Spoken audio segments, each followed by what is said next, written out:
যখনই প্রয়োজন হতো বলতাম যে আগামী অমুক তারিখে আপনাকে অমুক দেশে এতটুকুন সময়ের জন্য যেতে হবে।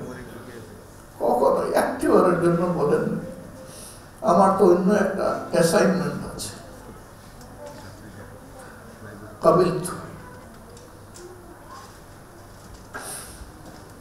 একমাত্র ব্যক্তি যাদেরকে আমি বিদেশে পাঠিয়েছি, ফিরে এসে তার সফরের একটা ব্রিফ রিপোর্ট লিখিত আমাকে দিতেন।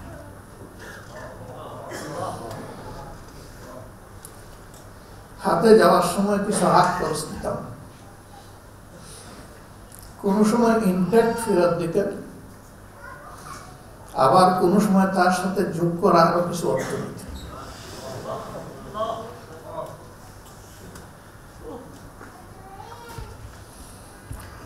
আমি জিজ্ঞেস করতাম যে আপনাকে দেওয়া হয়েছে তো বাকিটা করতে গিয়ে আসলো। বলতেন যে ওই সফরে কিছু মানুষ আমাকে গিফট করেছে। যেহেতু আমি সংগঠনের প্রয়োজনে এবং সংগঠনের খরচে গিয়েছি, কাজে এই গিফটটা আমাকে সম্মান করে দিল, এটি আমার পাওনা নয়।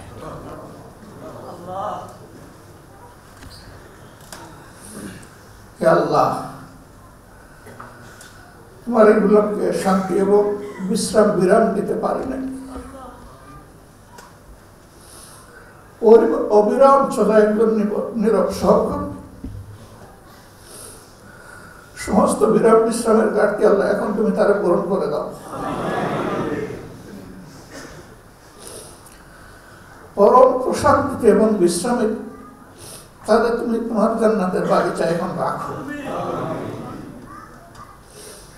হ্যাঁ, তার আপনজনেরা বঞ্চিত, কিন্তু তার এই ইনভেস্টমেন্ট শুধু তার জন্য নয়, এই ইনভেস্টমেন্ট পরিবারের সদস্য এবং আপনজনদের জন্য।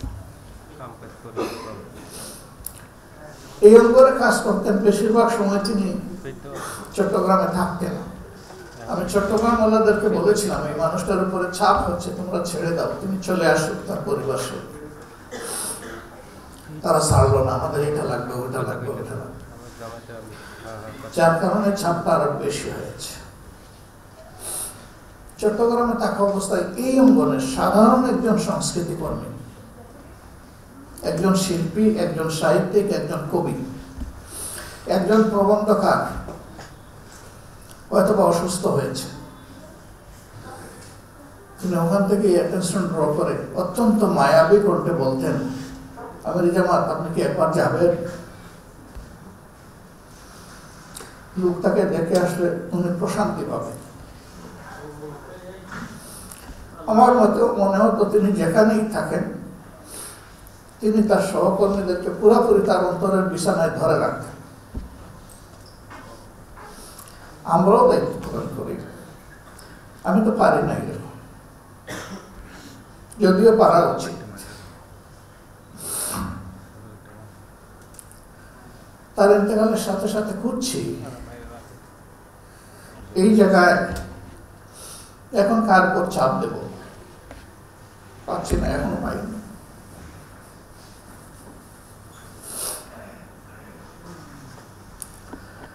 আল্লাহর কাছে আরজ করি আল্লাহ যেন ঘাটতিটাও পূরণ করে দেন। আমার একটা আফসোস থেকে গেল, জানা যায় দাফনে থাকতে পারলাম না, লাশটা নিজের হাতে কবরে শুইতে পারলাম না। কম যোগ্যতার মানুষ হওয়ার কারণে পরিশ্রম করতে হয় বেশি, ফলে সব জায়গায় সময় মতো লাভবায়ক বলতে পারি না। আল্লাহ আমাকে ক্ষমা করে দিন। সন্তান তার সাথে কথা বলতে পারে নাই, শেষ মুহূর্তে জীবিত অবস্থায় মুখ দেখতে পারে নাই। আমাদের এই আফসোসটুকু আল্লাহ যেন জান্নাতের সিঁড়িতে পূরণ করে দেন। তার পরিবারের প্রতি আমাদের দোয়া, যে পথে চলতে গিয়ে আমি গভীরভাবে বিশ্বাস করি তিনি মহান রবের দরবারে সম্মানিত হয়েছে, তারা যেন ওই সম্মানের রাস্তাটা কঠিনভাবে আঁকড়ে ধরে আল্লাহ তাদেরকে যেন এই তৌফিক দান করেন। মূল অভিভাবক আল্লাহ রাব্বুল আলামিন, এটা তো আল্লাহ নিজেই শিখে দিয়েছেন। হাসবুনাল্লাহু নি'মাল ওয়াকিল, নি'মাল মাওলা ওয়া নি'মান নাসির। আমাদের কাজ কাম করে দেওয়ার জন্য আল্লাহ বলতেছেন আমি তো যথেষ্ট, আমি তোমাদের অভিভাবক হিসাবে যথেষ্ট। আমরা বলতেছি আমাদের জন্য আল্লাহ যথেষ্ট। অর্থাৎ আল্লাহ বলতেছেন, যেহেতু এটা আল্লাহর আয়াত, যে আমি তোমাদের জন্য যথেষ্ট। আমরা কেউ যেন এটা মনে না করি যে এখন এই সাহায্যটা কে করবে। আল্লাহ পরেটা বলতেছেন ও নি'মান নাসির, তিনি তো তোমাদের জন্য উত্তম সাহায্যকারী। আল্লাহ তাআলাকে এই পরিবারের আগাগোড়া আলিফ টু ইয়া আমরা প্রশান্ত চিত্তে মহান আল্লাহকে পরিবারের অভিভাবক নিয়োগ করলাম। আল্লাহ মেহেরবানি করে পরিবারকে পূর্ণ অভিভাবকত্ব কবুল করুন। আমরা যারা তার সহকর্মীবৃন্দ, তার জীবনের ভালো ভালো কাজের এই প্রবন্ধ, এই কবিতা, আমি ওই হাতে লেখা কবিতা প্রবন্ধ বলছি না, আমি কাজের বাস্তব কবিতা বলছি।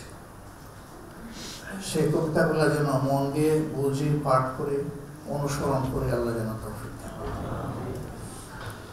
আল্লাহ তাআলা যে ঘাট থেকে পড়েছে এটা যেন পূরণ করে দেন।